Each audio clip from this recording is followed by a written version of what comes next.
ডায়েরিতে স্বাগতম। গল্পটি ভিন্ন ধাঁচের, ভিন্ন প্লট নিয়ে তৈরি করা হয়েছে। গল্পটি পুরোপুরি না শুনে কেউ আগেই মন্তব্য করবেন না, এটা আমার অনুরোধ।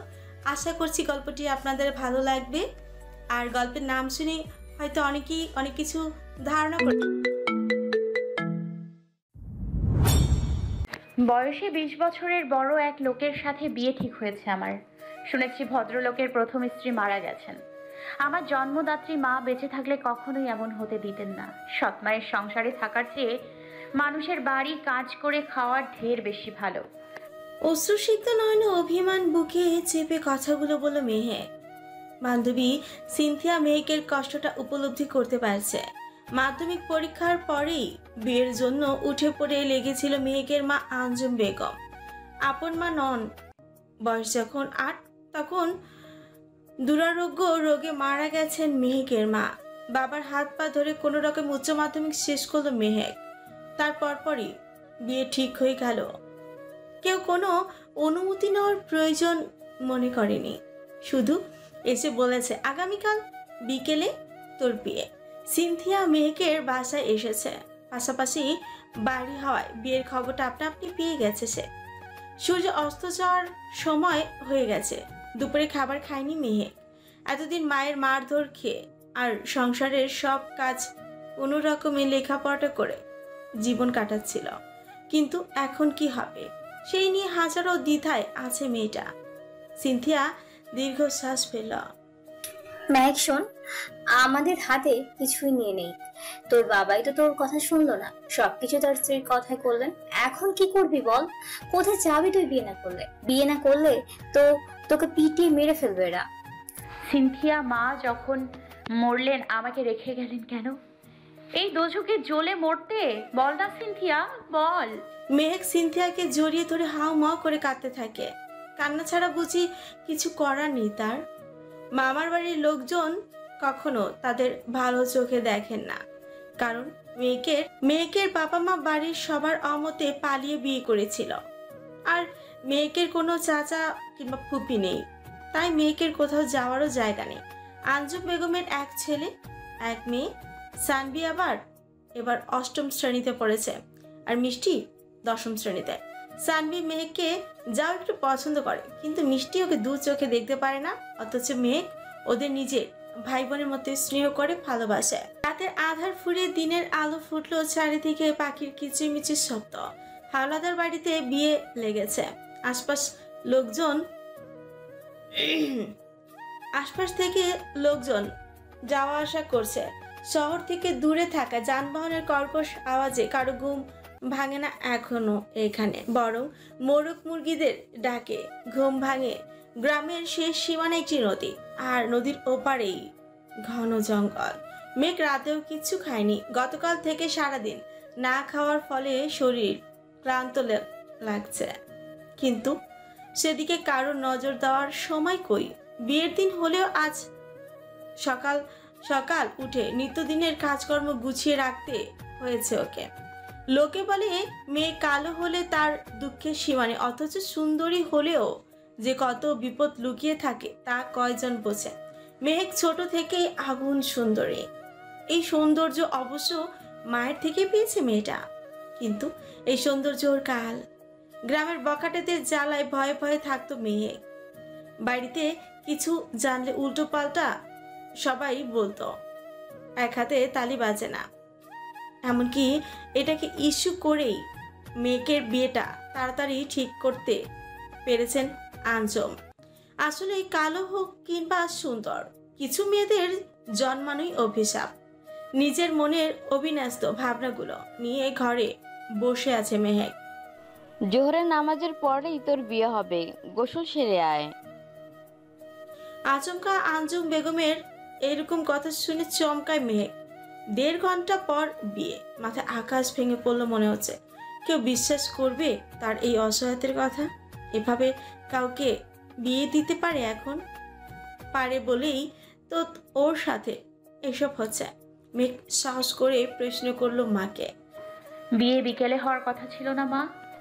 বিয়েটা আসরের নামাজের পরে হওয়ার কথা থাকলেও পাত্রপক্ষের আবদারে জোহরের পরে হবে। এখন তাড়াতাড়ি রেডি হয়ে নিয়ে উদ্ধার কর আমাকে। আঞ্জুম বেগম মুখ ঝামটি দিয়ে ঘর থেকে প্রস্থান করেন। বিয়ে করলেই সবাই মনে হয় হাঁপ ছেড়ে বাঁচবে, এমনকি নিজের জন্মদাতা বাবাও। মেঘ মুচকি হাসে। সে মনস্থির করে ফেলেছে এ বাড়িতে বসে আর একটু মন খারাপ করে থাকবে না। যাদের কাছে সে এতটা ঝামেলা, তাদের কাছে মন খারাপ প্রকাশ করাও অনুচিত। পাত্রপক্ষ এসে গেছে। মিষ্টি বান্ধবীদের নিয়ে সাথে হইচই করতে করতে গেটের দিকে এগোলো। বোনকে বিশেষ পছন্দ না করলেও বোনের বিয়েতে তার খুব আনন্দ হচ্ছে। আর হবেই বা না কেন? হবু দুলাভাই টাকা পয়সার খনি। সুন্দরী বোনকে বিয়ে করার জন্য মিষ্টিকেও তো কম উপহার পাঠায়নি সে। নিজের ঘরে বিছানায় হাঁটু মুড়ে বসে আছে মেঘ। সিনথিয়া বসে আছে পাশেই। বিয়ের জন্য কেনা শাড়িটা পরা ছাড়া আর কোনো প্রসাধনী ব্যবহার করেনি। এটা তো মেয়েকের কাছে বিয়ে নয়, মনে হচ্ছে নিজেকে চড়া দামে বিক্রি করে দিচ্ছে সবাই। মেহেক। বাবার আগমনে নড়ে চড়ে উঠল মেহেক। সিনথিয়া বসা থেকে উঠে দাঁড়ায়। এই মানুষটাকে দেখে বুকের মধ্যে অসহ্য যন্ত্রণা অনুভূত হচ্ছে। মায়ের পর তো এই পৃথিবীতে বাবাই একমাত্র আপন মানুষ। হ্যাঁ বাবা, বলো। আমার উপর খুব রাগ করে আছিস তাই না? রাগ করিস না, ইকবালের সাথে ভালো থাকবি তুই। অনেক টাকা পয়সা আছে, তোকে রানী করে রাখবে। বাবার প্রহসনে হাসি পাচ্ছে মেহেকের। টাকা পয়সা থাকলে সুখী হওয়া যায়? সত্যি এই মানুষটার সাথে কিচ্ছু বলে লাভ নেই। তাই মেহেক কথা বাড়ালো না, মাথা নেড়ে সম্মতি দিল কেবল। সিনথিয়া গোপনে দীর্ঘশ্বাস ফেললো কেবল। বিয়ের আসরে দুই পাশে বসে আছে পাত্র ও পাত্রে। পাতলা কাপড়ের আড়ালে বসা মেহেক, সাথে সিনথিয়া ও অন্য কয়েকজন মেয়েরা। ইকবাল নামক মানুষটাকে দেখেনি মেহেক, কিন্তু কথাবার্তা শুনেছে, কিন্তু কোনো আগ্রহ খুঁজে পায়নি। তবুও কয়েক মুহূর্তের মধ্যে তিনি কবুল বলে নিজেকে তার নামে করে দিবে ভাবতেই বারবার শিউরে উঠেছে মেহেক। কাজী সাহেব, এবার বিয়েটা শুরু করুন। পাত্র নিজেই বিয়ের জন্য তাড়া দিচ্ছে বলে আশেপাশে থাকা প্রতিবেশীরা কানা ঘুষা শুরু করেছে। ইকবাল সেসবের তোয়াক্কা করছে না। অবশ্য মেয়ের হবু জামাইয়ের সাথে তাল তাল মিলিয়ে সিদ্দিক আহমেদও বললেন, হ্যাঁ, শুরু করুন। ঠিক আছে। কাজী সাহেব বিয়ের কাজ শুরু করবেন এমন সময় গুলির আওয়াজে চমকে উঠে সবাই। এই দিন দুপুরে বন্দুকের গুলির আওয়াজে উৎস খুঁজতে অস্থির হয়ে উঠেছে সবাই। এমনিতেই এই গ্রামে ডাকাতের উপদ্রব আছে। নদীর ওপারে জঙ্গলের পরে ডাকাতের এরিয়া বলে সবাই জানে। পরপর কয়েকটা গুলির আওয়াজে উপস্থিত সবাই প্রাণের ভয় এদিক সেদিক ছুট লাগিয়ে দিয়েছে। মেয়েক আর সিনথিয়া অবাক হয়ে বসে আছে। মিষ্টি আগেই দৌড়ে বাড়ির ভেতরে চলে গেছে। সিদ্দিক আহমেদ ইকবালকে বাড়ির দিকে আসতে বলে নিজেও বাড়ির দিকে ছুটে গেল। কয়েক মুহূর্তের মধ্যে শান্ত পরিবেশটা কেমন অশান্ত হয়ে গেছে। ইকবাল সাহেব, বিয়ে করতে এসেছেন বুঝি? এই বয়সে এমন কচি মেয়ে তো আপনি সামলাতে পারবেন না। খামোখা মেয়েটার যৌবন নষ্ট করে কি লাভ বলুন তো? ইকবাল দাঁড়িয়ে আছে। সামনে 26 কিংবা 27 বছরের এক যুবক পিস্তল নিয়ে দাঁড়িয়ে আছে।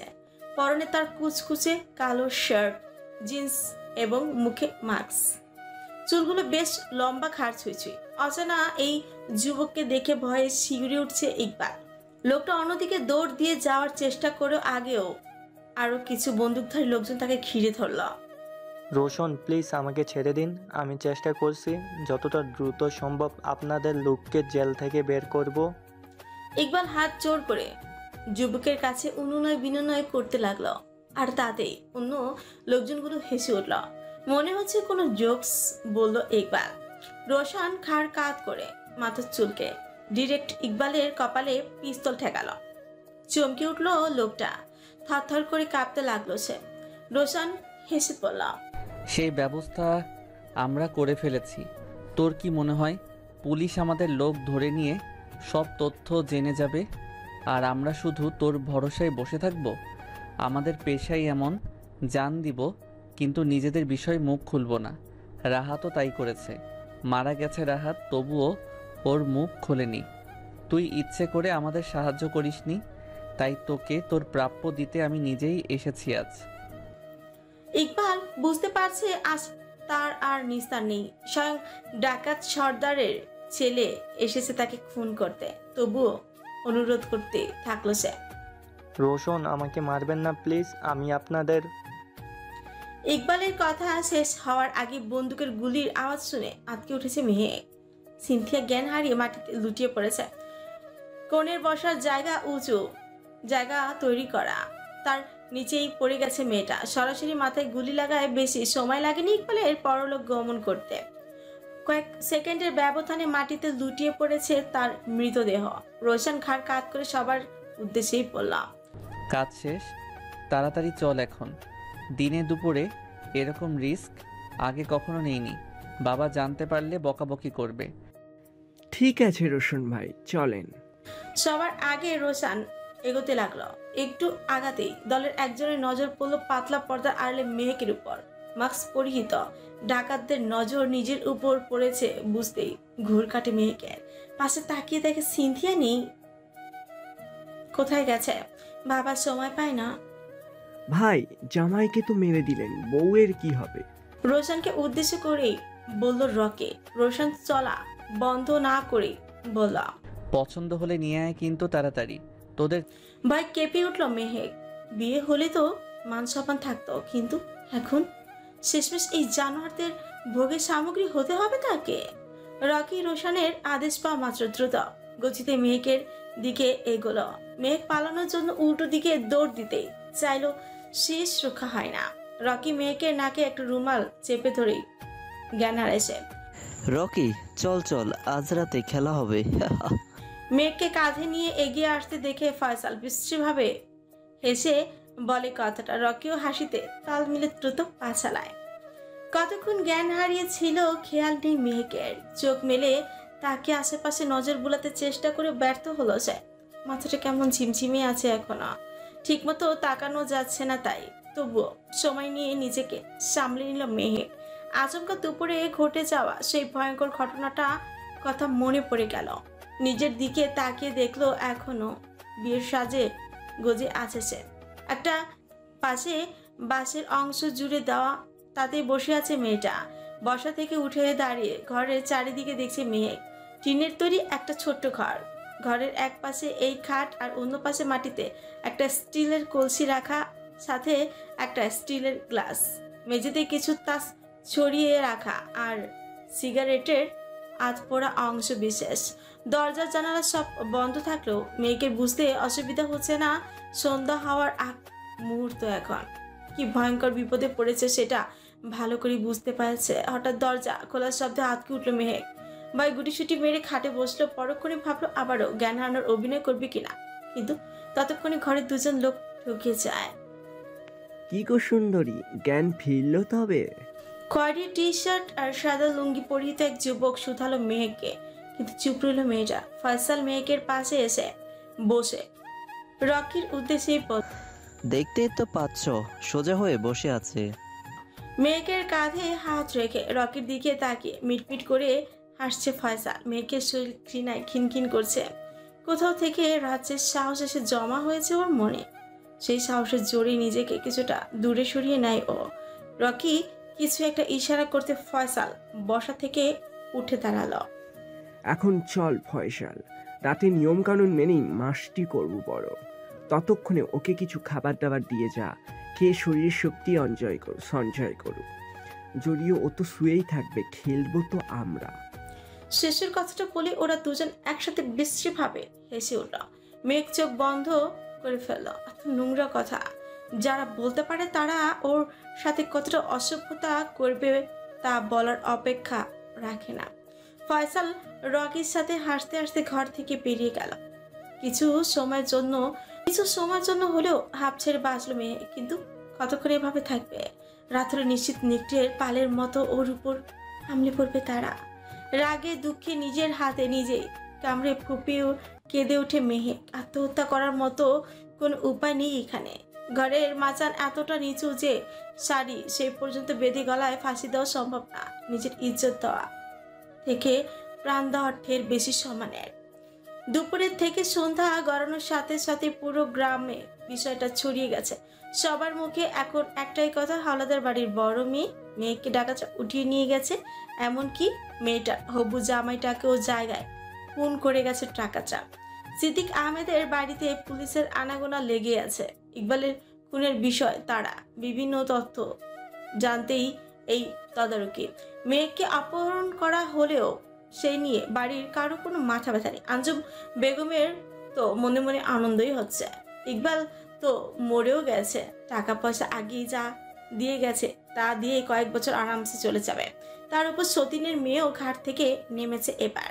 সব মিলিয়ে আঞ্জুম বেগমের সোনায় সোহাগা। তবে সিদ্দিক আহমেদের মেয়ের জন্য একটু একটু মন খারাপ হচ্ছে। আর যাই হোক, তিনি কখনো ওইভাবে মেয়েকে বাড়ি থেকে বিদায় করতে তো চাননি। কি গো, খাবার খাবে না? ঘরের সামনে খোলা জায়গায় চেয়ারে বসে আছেন সিদ্দিক আহমেদ। দুদিন আগে পূর্ণিমা ছিল বলে এখনো চাঁদের আলো ঝিলমিল করছে সবকিছু। স্ত্রীর প্রশ্নে নড়চড়ে বসেছেন তিনি। না, তুমি খেয়ে নাও, আর আমাকে একা থাকতে দাও একটু। স্বামীর কথা জবাবে কোনো কিছুই বললেন না আজম। সত্যি বলতে অন্যের খাওয়া দাওয়া নিয়ে কোনো ভাবনা নেই তার। তাও একবার বলা দরকার ছিল, বলতে এসেছিল অস্ফুট স্বরে। বলেই বাড়ির ভেতরে চলে যান আঞ্জম। আকাশের দিকে দৃষ্টিপাত করে দীর্ঘশ্বাস ছেড়ে মেহেকের কথা ভাবতে থাকে ওর বাবা। ভাই, মেয়েটাকে আমরা একসাথে চাই, সবাই মানে গ্রুপ। ফয়সালের কথা শেষ হওয়ার আগে ঘাড় কাত করে সিগারেটের পশ্চাৎ দেশে শেষ টান দিয়ে রোশন বলে, চাওয়া পাওয়া দিন দিন বেড়ে যাচ্ছে ফয়সাল। গ্রুপিং হবে না, মেয়েটাকে রাজি করা আর এক একজন আলাদা আলাদা কর। কিন্তু মেয়েটা তো রাজি হচ্ছে না ভাই। রকি হতাশার ভরা গলায় বলল। রোশন কিছুটা অবাক হয়ে শুধালো, বন্দুকের নলের সামনেও রাজি না? না ভাই। হাত থেকে সিগারেট ফেলে দিয়ে বসা থেকে উঠে দাঁড়ালো রোশন। এখানে সবকিছু হলেও রোশনের বাবা মেয়েদের বিষয় নিয়ে কিছু নিয়ম বেঁধে দিয়েছে। মরার ভয় দেখিয়ে হোক কিংবা অন্য কিছু, মেয়েদের সম্মত করে তবেই তাদের সাথে মিলন করতে পারবে। কাউকে জোর করে কিচ্ছু করা যাবে না। চল তো, আমি দেখছি বিষয়টা। রোশন যাওয়ার কথা বলাতে সবার চোখে মুখে হাসি ঝিলিক দেখা দিয়েছে। রোশন সব মেয়েদের সঙ্গে রাত কাটায় না, শুধুমাত্র যাদের দেখে ভালো লাগে তাদের সাথেই কাটায়। তাছাড়া কে কোন মেয়ের সাথে কি করলো সেসব নিয়েও মাথা খাওয়ায় না। কিন্তু আজ এই মেয়ের কাছে যাবে সে। মৃত্যুকেও ভয় পায় না, এমন মানুষ আছে পৃথিবীতে? ঘরের কোনায় নিভু নিভু আলো ছড়িয়ে দিচ্ছে একটা আধপোড়া মোমবাতি।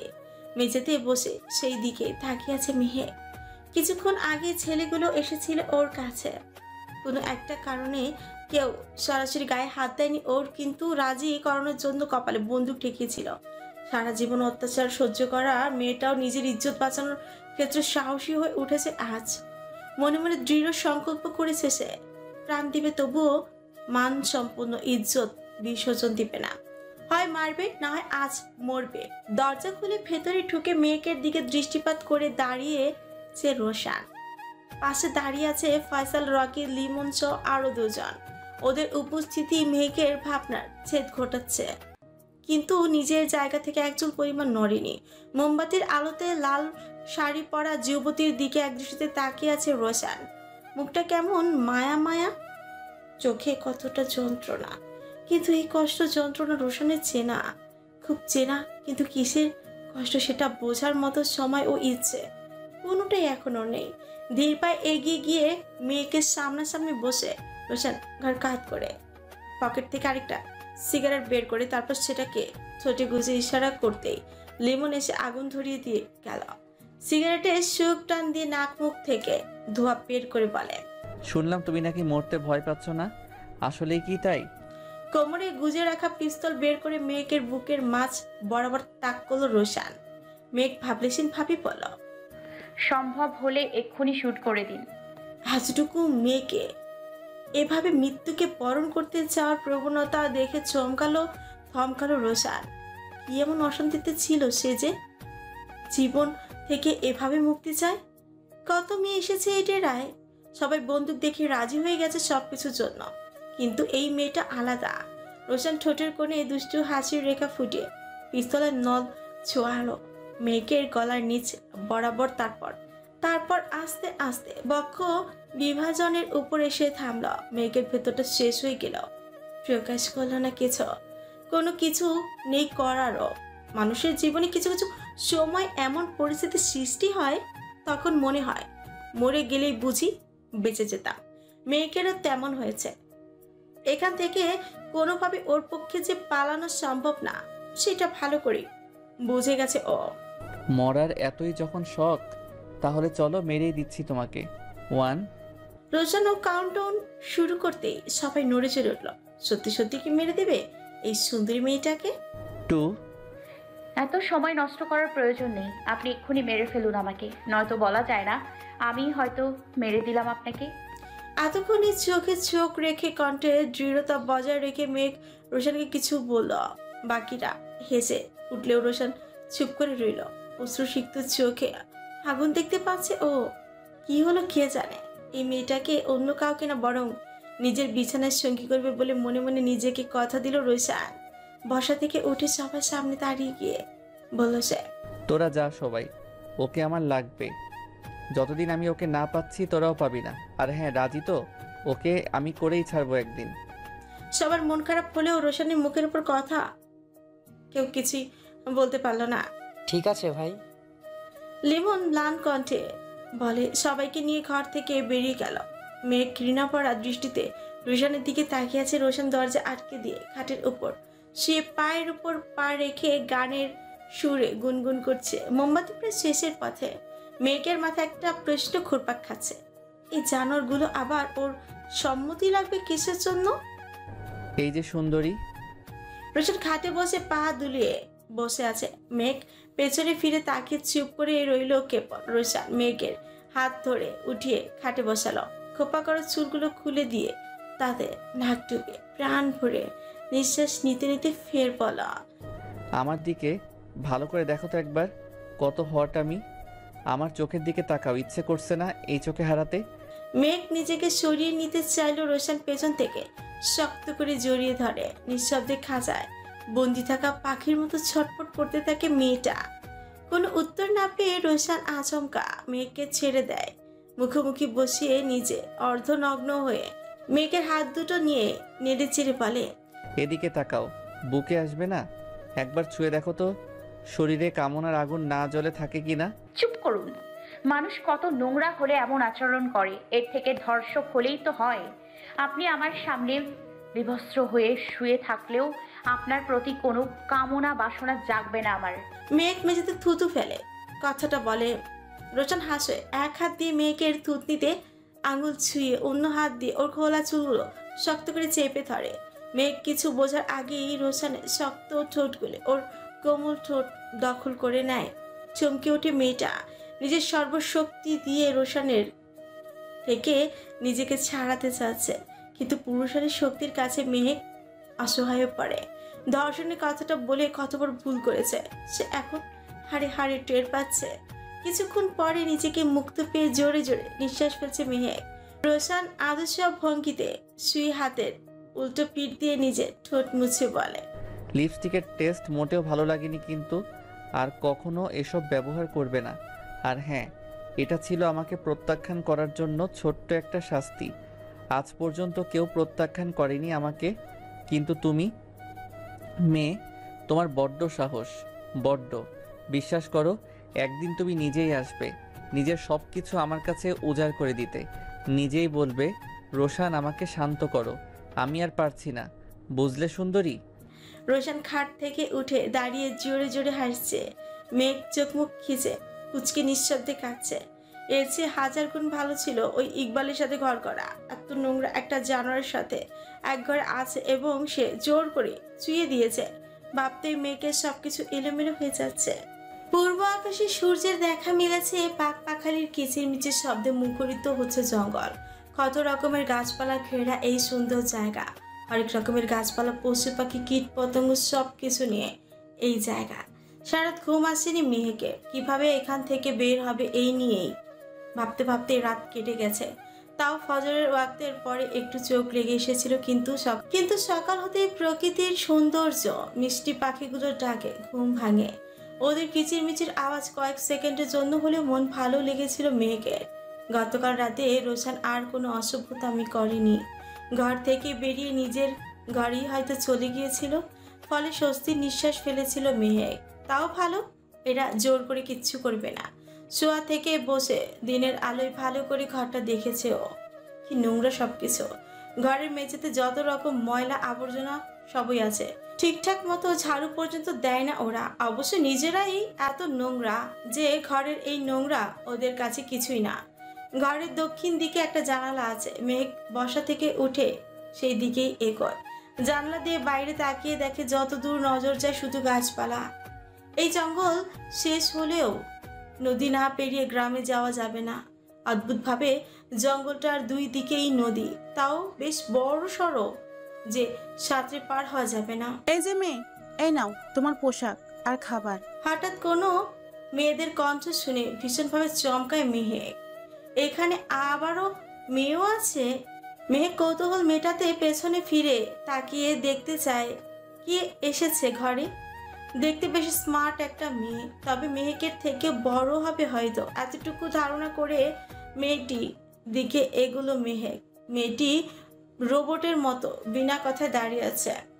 আপনি কে? আপনি কি এখানের বাসিন্দা? মেয়েকে চোখে মুখে বিস্ময় স্পষ্ট। মেয়েটি বিষয়টা বুঝতে পেরে বলে, আমি মীরা, এখানে রান্নাবান্নার কাজ করি। আর আর না কিছু না, তুমি খেয়ে নাও বরং। মীরা কালেক্ষেপণ করলো না, দ্রুতগতিতে হেঁটে ঘর থেকে বেরিয়ে গেল। কিন্তু আশ্চর্যের বিষয়, দরজাটা খুলে রেখে গেছে সে। দরজা খোলা পেয়ে উত্তেজনাবশত ঘর থেকে বেরোলো মেহেক। ঘরের সামনে ছোট্ট উঠোনের মতো জায়গা, তবে এখানকার গাছপালা কেটেই যে এমন তৈরি করা হয়েছে তা বোঝাই যাচ্ছে। মেহেক আশেপাশে নজর বোলাতে চেষ্টা করলো। ছোট উঠোনের মতন ফাঁকা জায়গা পেরিয়ে কয়েকটা তাঁবু দেখতে পাচ্ছে, আর দুই পাশে ছোট্ট দুটি ঘর। রান্নার জন্য খোলা আকাশের নিচে ইটের তৈরি চুলো। সূর্যের অবস্থান দেখে সময় হিসেব করার চেষ্টা করলো মেহেক।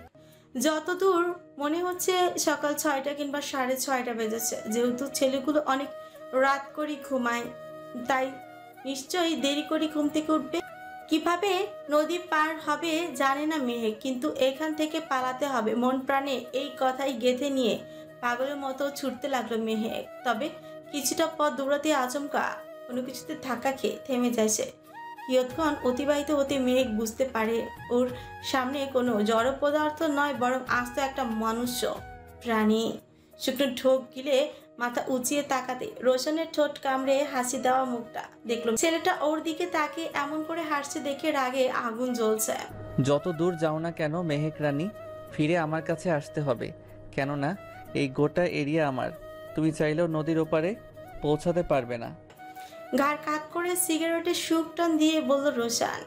বৃতৃষ্ণায় চোখ মুখ কুচকে অন্যদিকে ফিরে তাকিয়ে রইল মেহেক।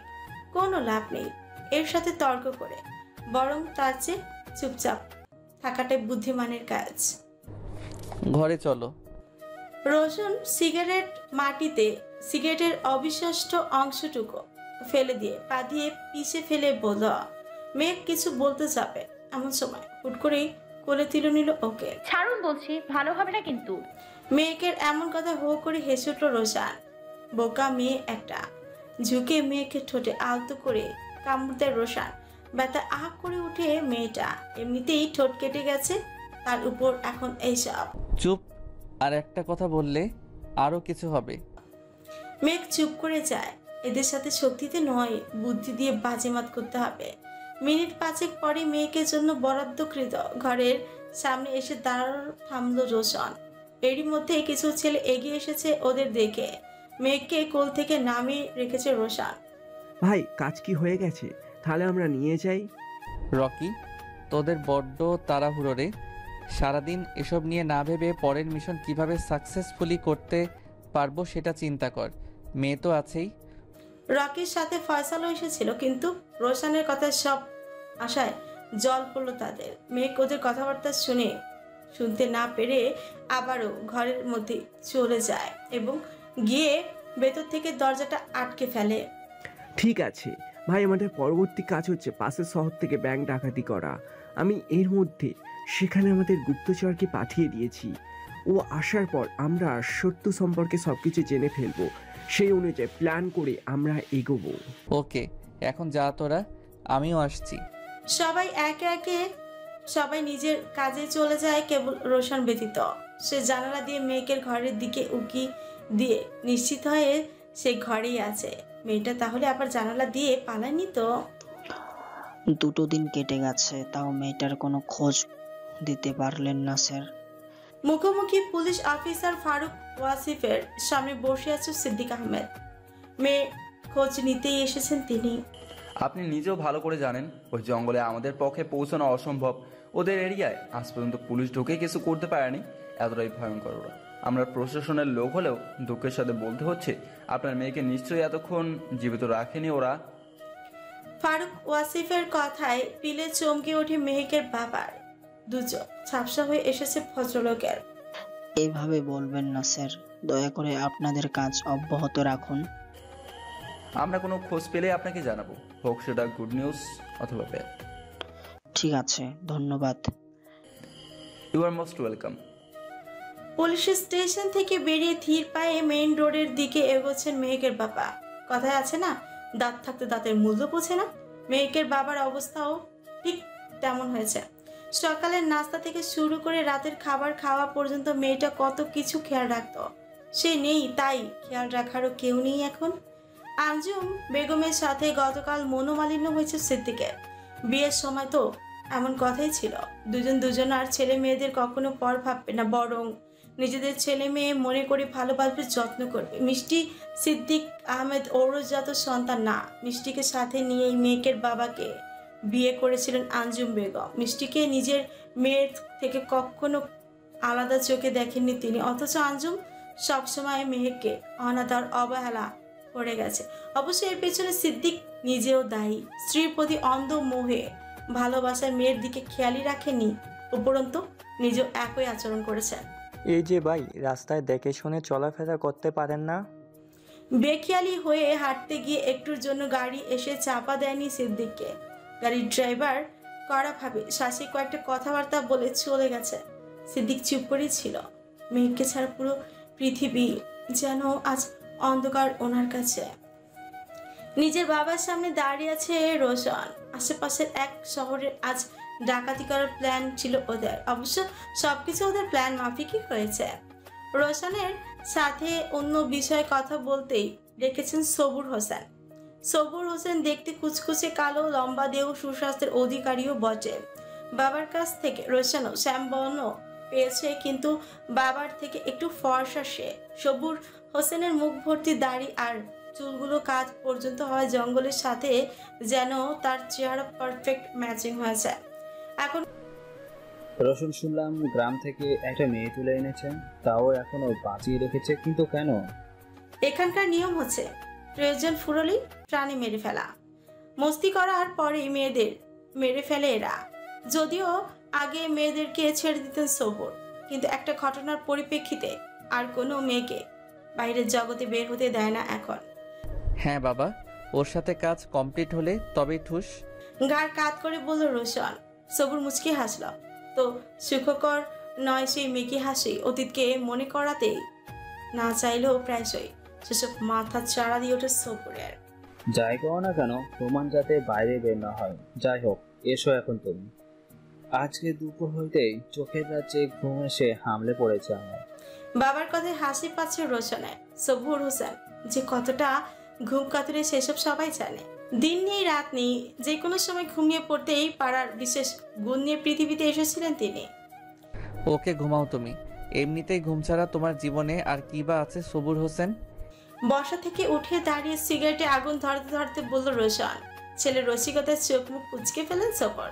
সেটা ভীষণ বেহায়া পেশারও, বাবাকেও ছাড়ছে না। এসো তুমি। ইয়েস, যাচ্ছি। 3টে দিন কিভাবে কেটেছে মেহেক সেই নিয়েই ভাবছে। পরনে বাটিকের একটা নীল রঙের থ্রি পিস ওর, চুলগুলো খোপা করা, চেহারা কেমন শুকিয়ে গেছে এই কয়েকদিনে। জানালার পাশে দাঁড়িয়ে রাতের আকাশে রূপোর থালার মতো চারটার দিকে তাকিয়ে আছে মেয়েটা। ঘরের এক পাশে একটা স্টিলের বাটিতে একটা মোমবাতি রাখা। সেই মোমবাতি ঘরের একমাত্র আলোর উৎস এখন। বাড়ির সবাইকে খুব মিস করছে। এইখান থেকে কি কখনো ফিরতে পারবে? শত শত ভাবনার ছেদ ঘটে পরিচিত কোনো কণ্ঠস্বরে মেঘ চমকে ওঠে, জানালার পাশ থেকে সরে দ্রুত পা চালিয়ে দরজার সামনে এসে দাঁড়িয়ে। বাইরে উকি মারে মেহেক। পল্লব, তুই আগামীকাল সকালে আরেকবার আসবি। কেন বস? দরকার আছে, ওই এলাকার বিষয়ে কথা আছে। তাছাড়া কিছু নতুন অস্ত্র লাগবে আমাদের। ওকে বস, এখন তাহলে আসছি। সাবধানে। অবশ্যই।